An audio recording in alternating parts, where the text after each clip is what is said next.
کو درج کر لوں؟ تو نیکی والا فرشتہ کہتا ہے تجھے کیا جلدی پڑی ہے، تو ویٹ کر لے، ہو سکتا ہے یہ نادم ہو، شرمندہ ہو، فیل کرے کہ مجھے یہ بلنڈر کمٹ نہیں کرنا چاہیے تھا، میں نے غلطی کر لی، میں ایسا نہ کرتی تو اچھا تھا، اس کا ضمیر اس کو ملامت کرے اور یہ نادم شرمندہ ہو جائے میری بندی، تو اس کا گناہ لکھنے کی ضرورت ہی نہیں پیش آئے گی۔ لہذا کئی پہر تک وہ فرشتہ اس کو انتظار کرواتا ہے۔ یہ اللہ کی رحمت دیکھیے، نیکی کا ارادہ کیا تو فوراً نیکی لکھوا دی، گناہ کر بھی لیا تو گناہ نہیں لکھنے دیا جا رہا کہ اگر احساس ہو گیا، ندامت آ گئی تو ہم گناہ لکھیں گے ہی نہیں۔ الندم توبۃ، کہ ندامت اسی کا نام توبہ ہے، لہذا اس بندے کے گناہوں کو ہم لکھیں گے ہی نہیں۔ اب بالفرض بندے نے توبہ بھی نہ کی، ندامت بھی نہ ہوئی، تو کچھ پہر کے بعد وہ ایک گناہ لکھ دیا جاتا ہے، پھر بندہ دوسرا گناہ کرتا ہے تو دوسرا لکھ دیا جاتا ہے، تیسرا، چوتھا، پانچواں۔ فرض کریں 5 گناہ اس کے نام اعمال میں لکھ دیے گئے، پھر اس کے بعد یہ بندہ ایک نیکی کرتا ہے، تو جب یہ ایک نیکی کرتا ہے تو وہ فرشتہ اس کو کہتا ہے نیکی والا کہ دیکھو اللہ کے ہاں اصول ہے، من جاء بالحسنۃ فلہ عشر امثالھا، جو ایک نیکی لائے گا ہم 10 کا ثواب دیں گے، تو دیکھو اس نے ایک نیکی کی، 10 کا ثواب میں نے لکھنا تھا، مگر تم نے 5 گناہوں کی انٹری کی ہوئی ہے، تم 5 گناہ مٹا دو، باقی 5 نیکیاں میں نام اعمال میں لکھ دیتا ہوں۔ حدیث پاک میں ہے ایک نیکی کرنے پر 5 گناہ مٹا دیے جاتے ہیں، بقیہ 5 نیکیاں نام اعمال میں لکھ دی جاتی ہیں۔ کیوں ایسا کیا؟ اے میرے بندے، تو مجھے بہت پیارا لگتا ہے۔ پھر اللہ رب العزت کی رحمت دیکھیے کہ ہو سکتا ہے کہ یہ بندہ خود توبہ نہ کرے، اللہ سے معافی نہ مانگے، تو اللہ نے جانداروں کو دعا مانگنے پہ لگا دیا۔ حدیث پاک میں ہے پانی کے اندر مچھلیاں استغفار کرتی ہیں، ہوا میں پرندے استغفار کرتے ہیں، بلوں میں چیونٹیاں استغفار کرتی ہیں۔ سبحان اللہ، یہ جاندار بھی انسان کے لیے استغفار کرتے ہیں۔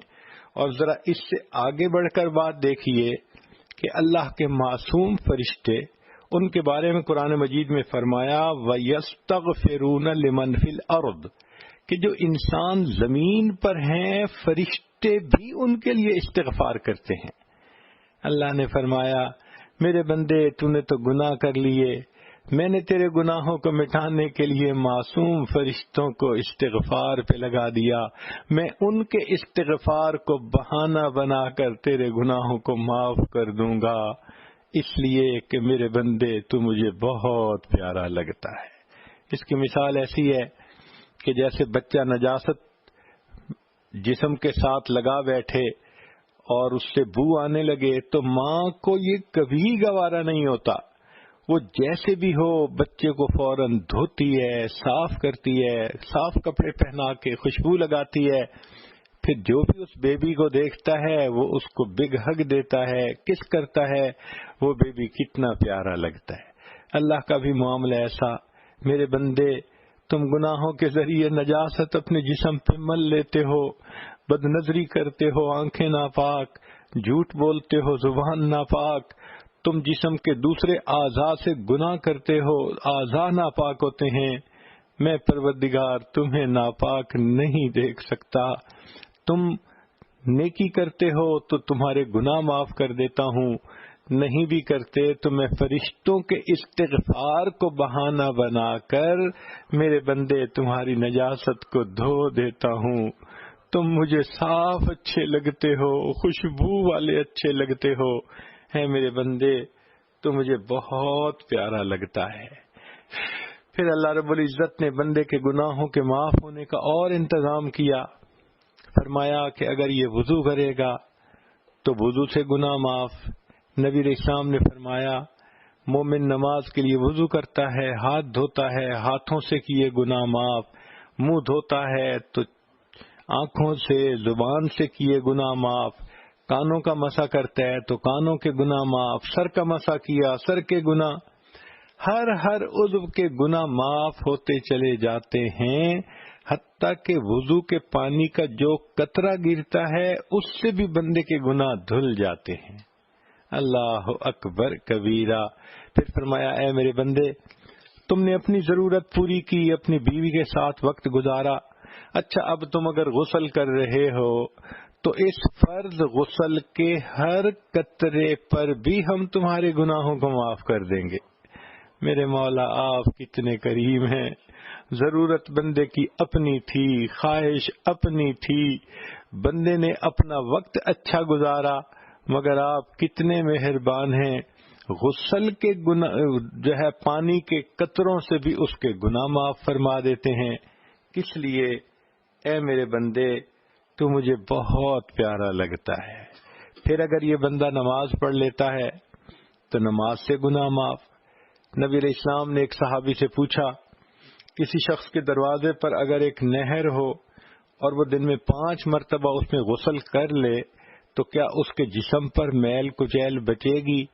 صحابی نے عرض کیا، اے اللہ کے حبیب صلی اللہ علیہ وسلم، میل کا نام نشان نہیں رہے گا دن میں 5 مرتبہ غسل کرنے والا بندہ؟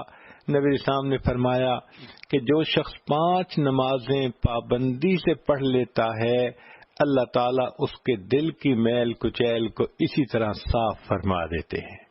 کیوں صاف کیا؟ اے میرے بندے تو مجھے بہت پیارا لگتا ہے۔ پھر دیکھیے روزانہ نمازوں سے تو گناہ معاف ہونے ہی تھے، پھر جمعے کا دن آ جاتا ہے تو حدیث پاک میں ہے کہ جو بندہ نہا دھو کر اہتمام کے ساتھ وقت سے پہلے مسجد میں آتا ہے، جمعے کی نماز ادا کرتا ہے، اللہ تعالی پچھلے جمعہ سے لے کر اس جمعہ تک کے سب گناہوں کو معاف فرما دیتے ہیں۔ یہ اللہ کی طرف سے کتنی رحمت۔ عورتیں اگر گھر کے اندر ظہر کی نماز ادا کر لیتی ہیں، عورتوں کو بھی وہی ثواب گھر بیٹھے بٹھائے مل جاتا ہے۔ یہ اللہ کا فضل اس لیے کہ اللہ فرماتے ہیں اے میرے بندے تو مجھے بہت پیارا لگتا ہے۔ پھر اس سے اگلی بات دیکھیے کہ اگر ایک انسان دوسرے بھائی کو مسکرا کر ملے، حدیث پاک میں ہے ان کے ہاتھ ملانے پر ان کے گناہ اس طرح جھڑتے ہیں جیسے خزاں کے موسم میں، پت جھڑ کے موسم میں درختوں کے پتے جھڑ جاتے ہیں۔ ہاتھ ملایا، مسکرا کے ایک دوسرے کو دیکھا، اللہ کی شان کے گناہ معاف ہو گئے، اس پر بھی گناہ معاف۔ اور راستے میں کوئی چیز تکلیف دینے والی پڑی تھی وہ ہٹا دی، اماطۃ الاذی عن الطریق، اس پر بھی بندے کے گناہ معاف۔ پھر اور دیکھیے جانور سے حسن سلوک کر لیا، اس پر گناہ معاف۔ بخاری شریف کی روایت ہے، بنی اسرائیل کی ایک بدکار عورت تھی، فاحشہ عورت تھی، اور اس نے پیاسے کتے کو پانی پلا دیا تھا، اللہ نے اس کے گناہوں کو معاف کر دیا تھا۔ اگر بنی اسرائیل کی فاحشہ عورت کے زنا جیسے گناہ کو اللہ نے معاف کر دیا، تو اگر ایک مومنہ عورت گھر میں کھانے بناتی ہے، گھر کے مردوں کو کھلاتی ہے، بچوں کو کھلاتی ہے، تو سوچئے اس خدمت پر اللہ اس کو کتنا اجر عطا فرمائیں گے۔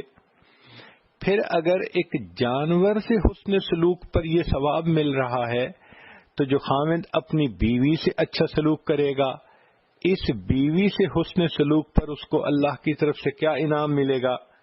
تو اللہ نے یہ اسباب بنا دیے۔ اے میرے بندے تو مجھے پیارا لگتا ہے، میں نے تیرے گناہوں کو بخشنے کے اسباب بنا دیے۔ اللہ اکبر۔ میاں بیوی کے بارے میں تو حدیث مبارکہ میں یہاں تک بھی آیا کہ جب بیوی خاوند کو دیکھ کر مسکراتی ہے، خاوند بیوی کو دیکھ کر مسکراتا ہے، اللہ تعالیٰ ان دونوں کو دیکھ کر مسکراتے ہیں۔ ہے میرے بندے تو مجھے بہت پیارا لگتا ہے، تیری خوشی مجھے اچھی لگتی ہے۔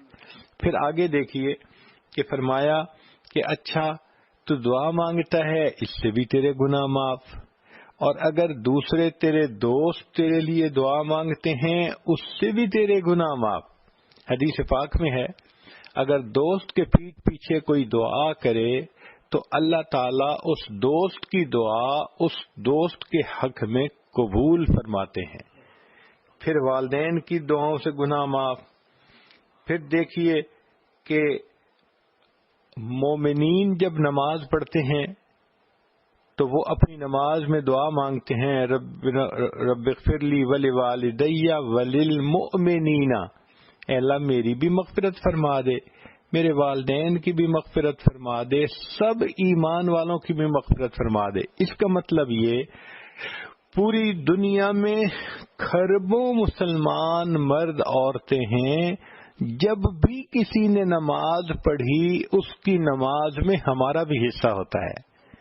اللہ آپ کتنے کریم ہیں. اللہ کی رحمت تل گئی ہے انسان کے گناہوں کو بخشنے کے لیے. یہ سب کس لیے؟ اے میرے بندے تو مجھے بہت پیارا لگتا ہے. پھر آگے دیکھیے کہ انسان کو زندگی میں دکھ پریشانیاں آتی ہیں تو فرمایا کہ جب کوئی بندہ بیمار ہوتا ہے اللہ تعالیٰ فرشتوں کو فرماتے ہیں کہ دیکھو یہ پہلے عبادت کرتا تھا اب بیمار ہو گیا، مگر جو عبادت کرتا تھا تم اس کا اجر اسی طرح لکھتے رہنا. گو یہ اشراق نہ پڑھے، چاشت نہ پڑھے، اوابین نہ پڑھے، تہجد نہ پڑھے، یہ تو لیٹا پڑا ہے، تم اس کی پرواہ مت کرنا، تم اس کا ثواب کنٹینیو کرنا جیسے تم لکھ رہے تھے. اور میرے فرشتوں یہ پہلے ذکر کرتا تھا اب تکلیف میں ہے، یہ کراہے گا، تو جب کراہنے کی آواز آئے تو تم سبحان اللہ کا اجر لکھنا، تم الحمدللہ کہنے کا اجر لکھنا. میرا یہ بندہ کروٹ لے گا تو کروٹ لینے پر رکوع سجود کا اجر لکھ دینا. حدیث پاک میں آتا ہے بندہ بیماری سے جو ہے شفا یاب ہوتا ہے، ایسے گناہوں سے پاک ہو جاتا ہے جیسے اس دن پاک تھا جب اس کی ماں نے اس کو جنم دیا تھا. دیکھنے میں بیماری تھی، حقیقت میں بندے کے لیے اللہ نے روحانی غسل کا انتظام کر دیا تھا. یہ کس لیے؟ اے میرے بندے تو مجھے بہت اچھا لگتا ہے. پھر بندے کو زندگی میں کوئی تکلیف پہنچتی ہے، فرمایا کہ ہر تکلیف پر، ہر تھکن پر انسان کو اجر عطا کر دیا جاتا ہے، یہاں تک کہ اگر کوئی عزیز رشتہ دار فوت ہو جائے اور یہ انا للہ پڑھ لے تو اس پر بھی اللہ اس کو اجر عطا فرما دیتے ہیں، پہاڑوں جیسا اجر عطا کر دیا جاتا ہے. اللہ اکبر. نبی علیہ الصلوۃ والسلام کے سامنے چراغ بجھا تو اللہ کے محبوب صلی اللہ علیہ وسلم نے پڑھا انا للہ و انا الیہ راجعون. ام المومنین سیدہ عائشہ صدیقہ رضی اللہ تعالی عنہا نے عرض کیا اے اللہ کے پیارے حبیب صلی اللہ علیہ وسلم یہ انا للہ تو پڑھتے ہیں جب کوئی بندہ فوت ہوتا ہے، آپ نے اس چراغ کے بجھنے پر پڑھا.